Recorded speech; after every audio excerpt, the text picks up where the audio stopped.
Well, good morning. Good morning. Welcome. This is one of a series of presentations by various faculty members selected for various reasons to talk about some of their work and to present some ideas. It's also part of a project of the libraries to really model lifelong learning for each other as faculty members, for students who come to these things, and to demonstrate some of the things that faculty are involved in.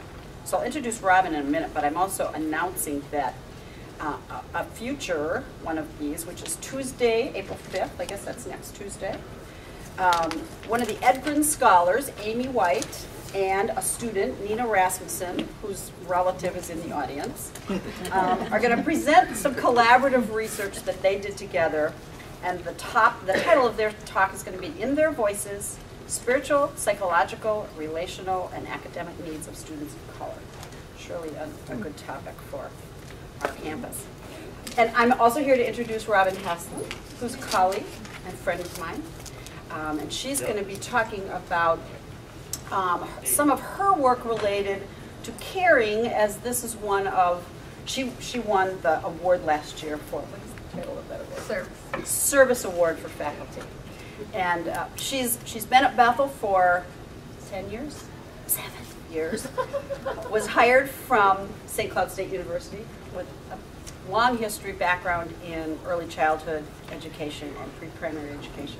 We are very fortunate to have her at Bethel because she is truly an expert in that field, has done lots of research on that work, and has influenced lots of our students. But the other part of her life that's equally, surely, if not more important, is the way that she reaches out to persons of all kinds, including her colleagues and friends, but others as well, in terms of service and connections to them. So she's going to be sharing some of the things and talking to us about what she does, and surely is a model for us in terms of service and reaching out to others. So thanks, Robin. Okay, come on. Hey, all right. I'm going to read this so that otherwise I don't stay up with the time. We who are in the business of education are concerned with knowledge, skills, and dispositions. But through these primetime talks, we have increased our knowledge, we have honed our skills. But today I want to talk about the less emphasized area of dispositions, or altruism, or caring. So, as with anything, we start out with a definition. This is from Parker Palmer. He says, in caring, we aim at nurturing, protecting, guiding, healing, or empowering something. The energy behind caring is compassion for others, which in turn is energized by the knowledge that we are all in this together, and that the fate of other beings has implications for our own fate. I'm sounding kind of blurry. Is it okay? Mm-hmm. Okay. I never really thought about the fact that some people don't care, or perhaps don't have the ability to care, until the day my husband Joel and I sat at the end of a conference table at the University of Minnesota Hospital and heard the head psychiatrist say, there is no hope for this child. He will never experience empathy. We had adopted that child a year earlier, knowing full well that at the young age of 4, he already had major issues, but we were jolted by such a dire prognosis. Our son turned 35 recently. He pushes carts for Cub Food and is able to manage relatively well on his own in the apartment, but he doesn't do terribly well in relationships. Caring matters most. Today I want to share some thoughts and stories about caring. When do we learn to care? How do we learn to care? Why do we care? And for whom do we care? When do we learn to care? Obviously, at the youngest ages we learn, as we do most things, by modeling and imitation. Right, Ellen? Neonates tend to cry in response to another crying, and it could be a precursor to empathic responses or just confusion of another's cry with their own. This is a nice example of the change that happens about a year. From Hoffman, one child whose typical response to both his own and another's distress beginning late in the first year was to suck his thumb with one hand and pull his ear with the other. Something new happened at 12 months. On seeing a sad look on his father's face, he proceeded to look sad and suck his thumb while pulling on his father's ear, as though he was just beginning to recognize the difference between self in distress and other in distress, but the distinction was not yet clear. Children's comforting behaviors seem to increase in frequency from 2 to 3 years, and this may reflect an increased ability to take another's perspective. There is more comfort here with family members than peers, as is demonstrated here by Ibrana, the Kenyan child we've cared for, who's concerned about something on my face. Preschoolers care as well. My daughter Jessica here is doing a group lesson at the Campus Child Development Center on the need for water in Neoga, Kenya, and the children listen to her talking. They've balanced containers on their heads, and then this little Rosie, who is Stacy's child, with others drew a picture, and it says, "I'm sorry that you don't have water," and she has little hearts on it.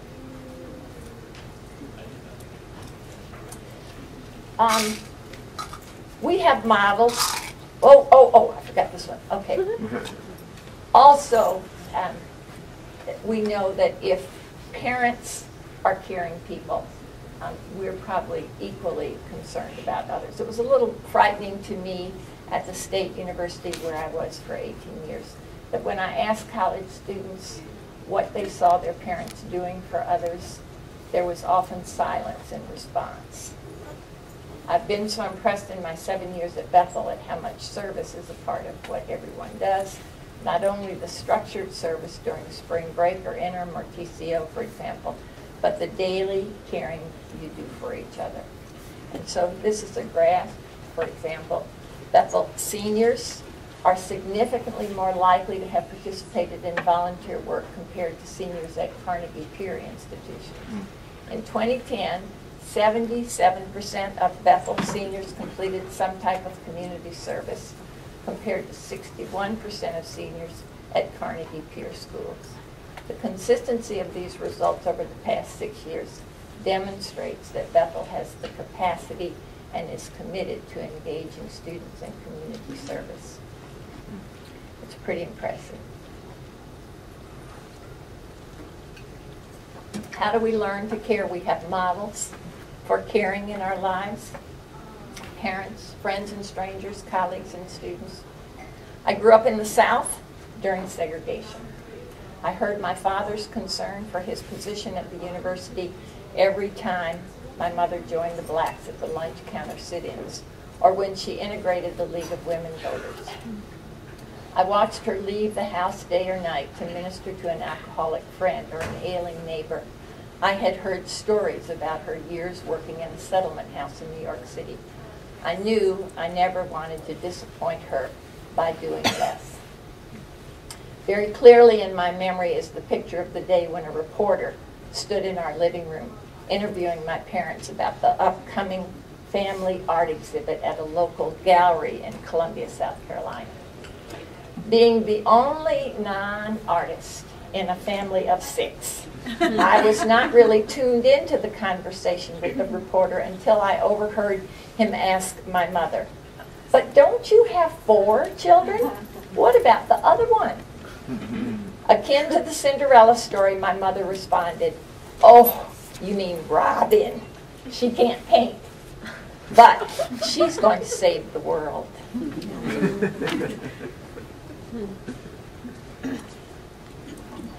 We have other models of caring. Caring expects nothing in return. There was a Christian couple, Betty Lou and Al, who took my 2-year-old daughter, husband, and me into their home for weeks in the middle of winter when we had no money, and plastic covered the front of our one-room house. When I finally could take what I perceived as charity no longer, I cried to them that I would never be able to pay them back. "Oh no," they said, "you just pass it on." No act of caring is too insignificant. And there was Anne, my surrogate mother and Christian mentor, who changed the bloody sheets and even mended them when I lost the baby I had tried 10 years to conceive. And caring entails our listening to God's call. And there was Janet, the neighbor who appeared at my door 15 minutes after I had said goodbye to a foster child with cerebral palsy who had lived with us for 3 years. "I don't know why I'm here," she said. "I was just cooking supper and God put you on my heart." And my first cohort of students at Bethel, who 6 years ago today found out that I was very quietly trying to sneak through the day on my 60th birthday. And they had the classroom decorated, goodies baked, and gifts purchased by the time I arrived for our 8 a.m. class. But Jesus is our perfect model, our mentor, our guide, and He cares for us in our times of anxiety and fear. His caring for me is so amazing, it's difficult to convey, but I will try to do so with several stories. During my years in college, I was involved with the Quakers and worked in poverty-stricken areas in Philadelphia on the weekends, or traveled with migrant workers to South Jersey to work in the fields in an attempt to understand how others endured. When I graduated, I continued my association with the Quakers and went to eastern Kentucky to Harlan County, where I thought I could start my mission to save the world, as my mother had expected. When I got off the bus in Harlan, I had no idea where to go, and I stood there with a grocery bag of all my belongings. A man drove up in a Jeep, and he looked so weathered and honest to me that I asked where he lived. He responded, "Little Creek," which was a romantic-sounding kind of place, so I asked if he could take me there. An hour later, he stopped in the middle of a deserted road and said, "Get out." I began walking down the dusty road, passing many small houses along the creek with a plank or two connecting them to the road. When I came to a house with a family of 9 sitting on the front porch, and they waved to me, I took that as an invitation and crossed the plank. We visited for hours, and suddenly I realized it had gotten dark. I had nowhere to go. I couldn't stay there because there were only 2 rooms and 3 beds and no running water. And where would I put on my nightie and go potty? I waved and started across the bridge. When I got to the road, I turned and said goodbye, to which they responded, "Well, just stay all night." I did. It wasn't until I had lived in Little Creek for some time that I realized that every time you leave someone's house, they say, "Well, just stay all night." And you say, "Well, just come with me." And they say, "Well, just stay." And you say, "Well, just come." And you're getting farther and farther away. And then you're both saying, "Well, but you do not stay all night." I ended up building a house out of a pig pen on the property of the man, Ray Burkhart, who drove me to Little Creek. Jesus was so close to me during that time I could almost feel him holding my hand, because certainly there was no one else to allay my loneliness and desperation. Jesus cares for us during our times of decision making. During my time in Kentucky, I married Joel, a Vista volunteer whom I had known for 8 months. Now, mind you, I would never allow my daughter to do that, or any of my Bethel students for that matter. Next week we will have been married for 43 years, so it must not have been too bad. Several years later, after moving to Minnesota and living in the Dale Selby neighborhood and renting farms, we found a 1-room shack on 40 acres of land and bought it for $7,000, loaned to us by our fathers. For years we lived simply without inside plumbing. We cooked and heated with wood. We milked goats, butchered our own animals, raised all our food. You know, hippie things. Those were hippie days. You all don't know that, but Some of us do.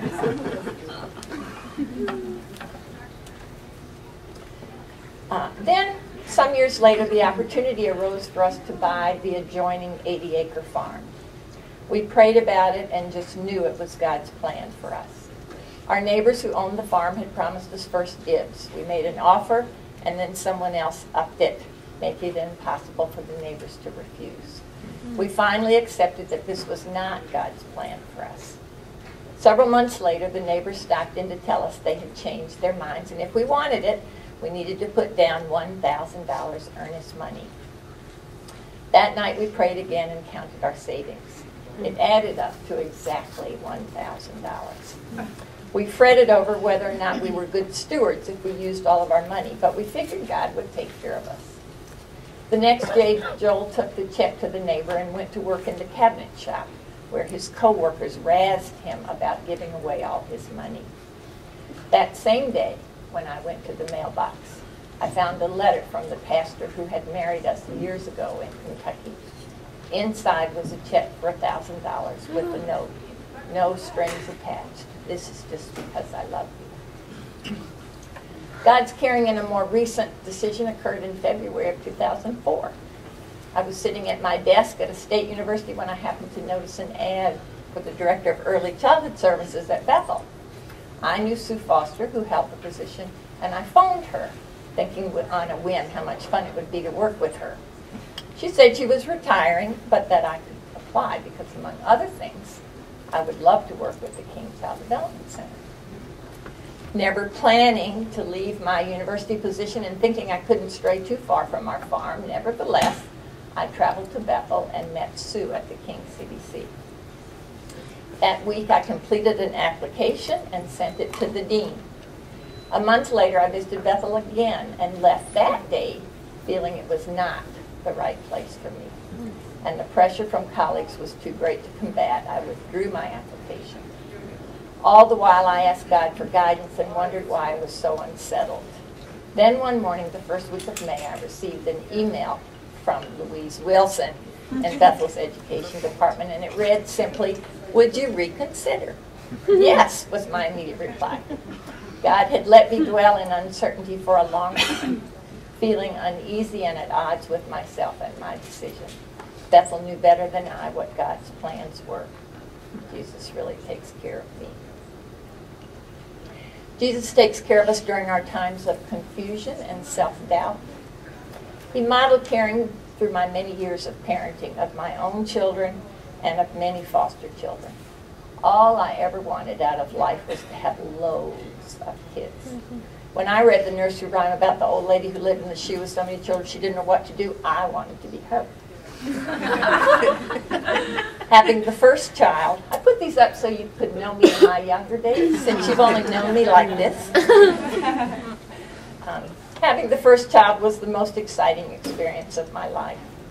We lost the second child and then had constant foster children from 3-day-old babies to preteens. It was overwhelming at times, and I felt like a failure as a mother, especially with my adopted son, who was in and out of every institution in Minnesota, including jail. But Jesus persevered. He never gave up on me. His amazing model of caring was humbling to me. Jesus cares for us during our times of sorrow. He modeled caring to me when I lost both of my parents. My mother was very suddenly taken at 61, and my father died after suffering years with Parkinson's at 95. I'm such a crybaby, and I so adored my parents that I couldn't imagine living without them. And my siblings figured I couldn't do it either. But each time, Jesus stood by me and held me up and strengthened me for words and actions surprising not only to others, but also to me. My sorrows as a mother have been very deep and painful. Comforting my daughter after a heinous crime was committed on her. Visiting my son in jail. Saying goodbye to a 4-year-old sexually abused foster son whose natural father suddenly wanted him and he wanted us. Listening to a doctor chiding me for crying when I lost the baby. Experiencing anxiety about death threats from a foster child.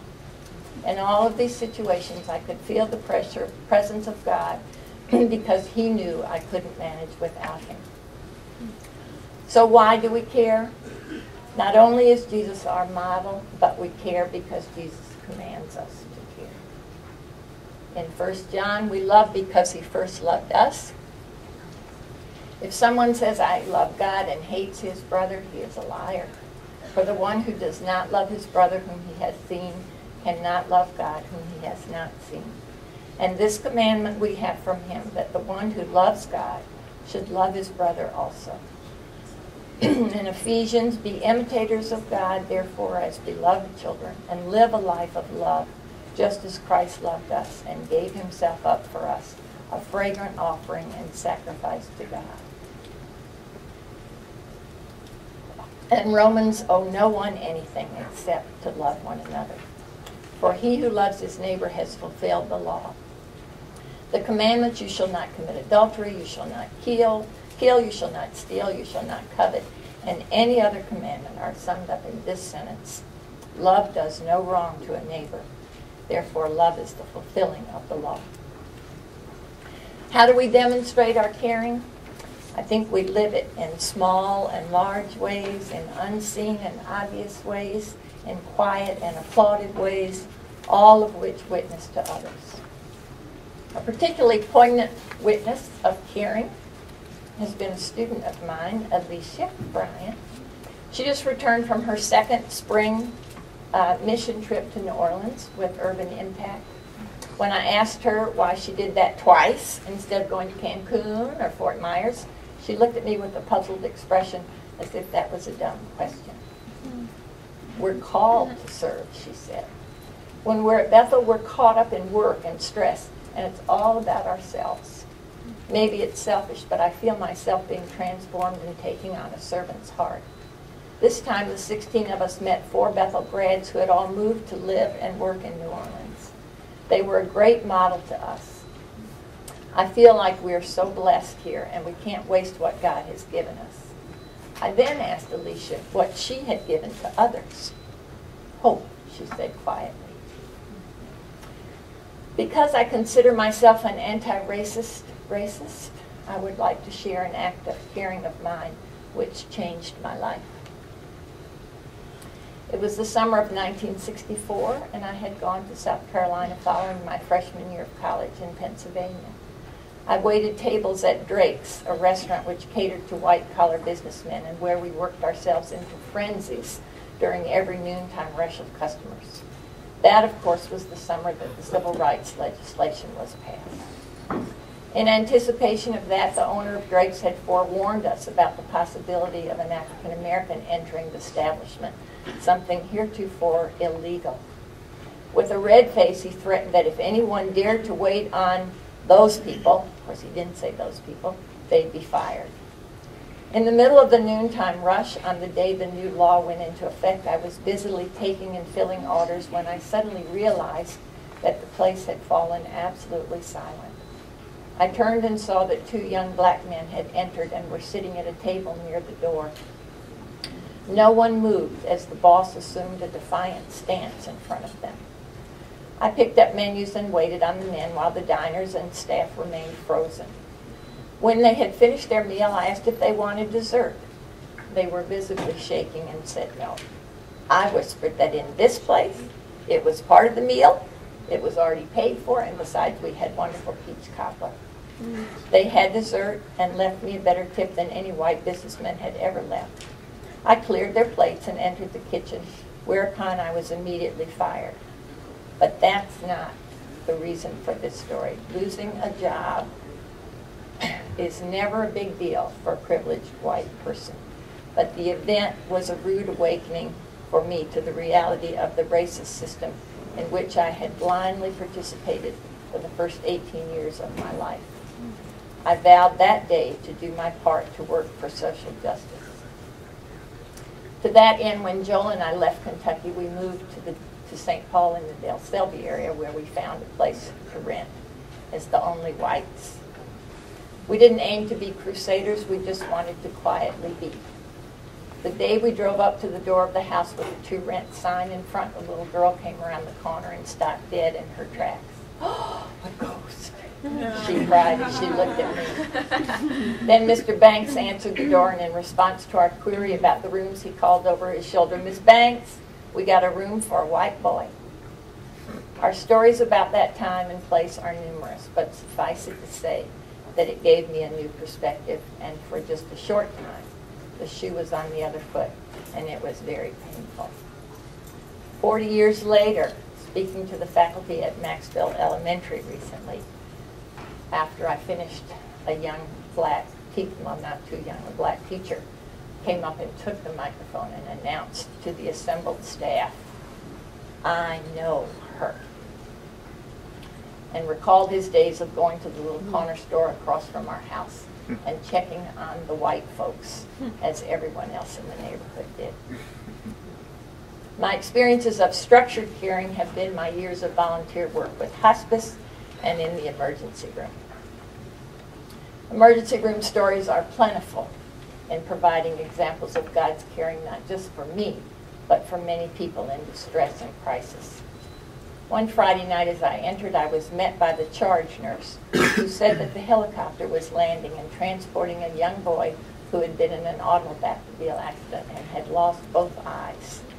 The nurse told me that because I was good with children, I was to stay with the child and talk without ceasing to comfort him until his parents arrived, which might not be for hours.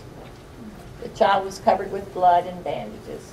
Later, when he was in surgery and I was with the parents, I was able to minister them in a powerful way because God knew what the charge nurse did not know, and that was that my own son had lost an eye when he was 7.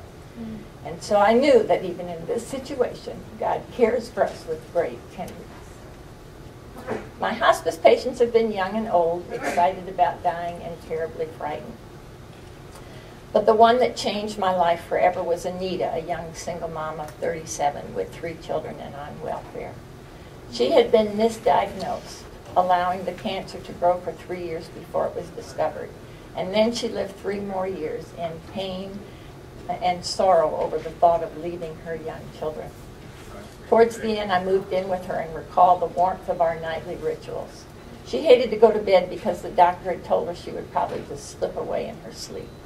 At the same time, she knew I hit the sack about 8, which you all know. We spent hours each night preparing, and when I finally got her into bed, we would say prayers, read the Bible, and sing a little. And then I would hook up our monitors. I slept on a little couch outside of the closet into which we put her hospital bed. And as soon as I thought she was asleep, I could finally relax. One night after this routine, when I was particularly tired, the monitor buzzed. Oh no, I thought, doesn't she know how exhausted I am? Robin, she said softly. Yes, I answered with some amount of frustration. I love you. Maybe that is why we care, because others care back, and in those relationships we experience with great clarity and assurance the love of God for us. Of course, I cannot talk about caring without talking about the children. I believe that caring matters most with children. I believe that we have no greater calling than to care for the children, no greater responsibility than to care for the children. Whether professionally, my bias, of course, is that we should all be teachers, or personally as parents or friends, we are called to care for the children. You pre-primary people, we are called to care for the children.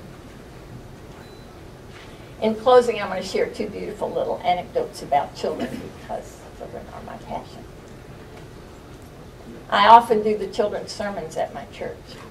One of the 4-year-olds listens carefully to everything I say and often will leave her mother to join me in my pew when she gets to church. One day in the welcoming statements, the pastor said something about this being God's house. Robin, Natalie whispered loudly, is this God's house? Yes, it is, I responded. She began looking up and down and twisting all around the pew. Robin, where is he? I can't see him.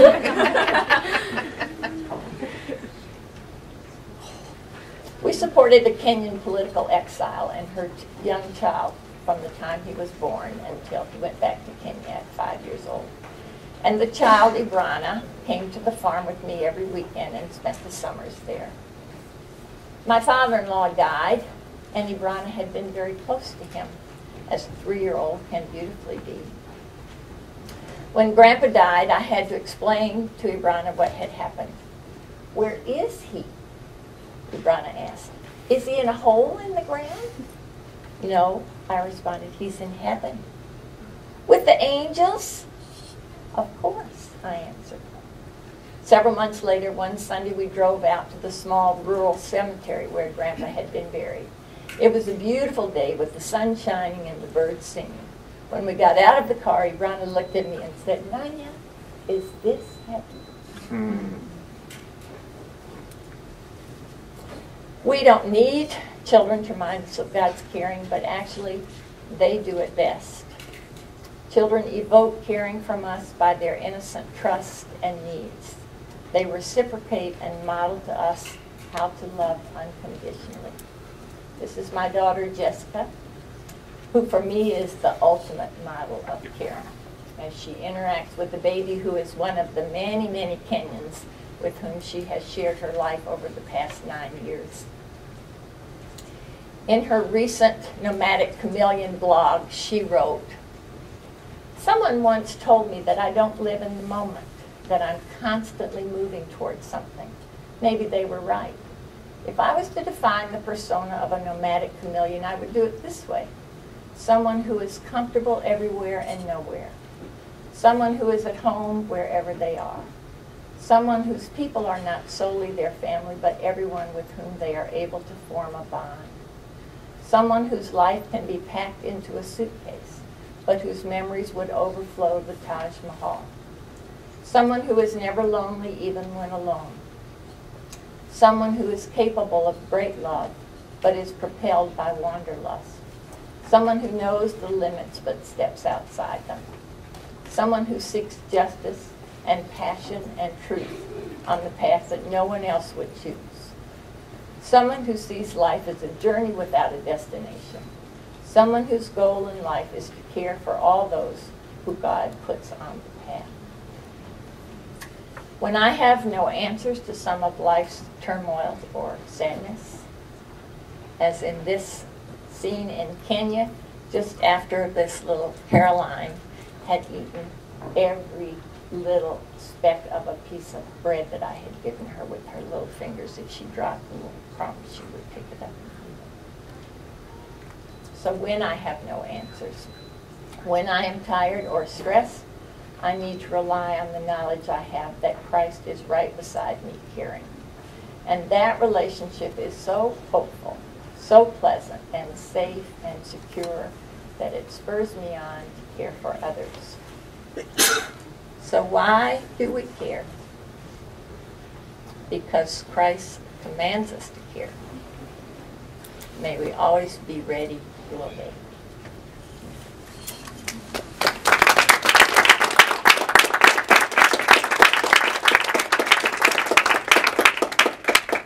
And now you'll even get to your classes on time. Thank you for coming.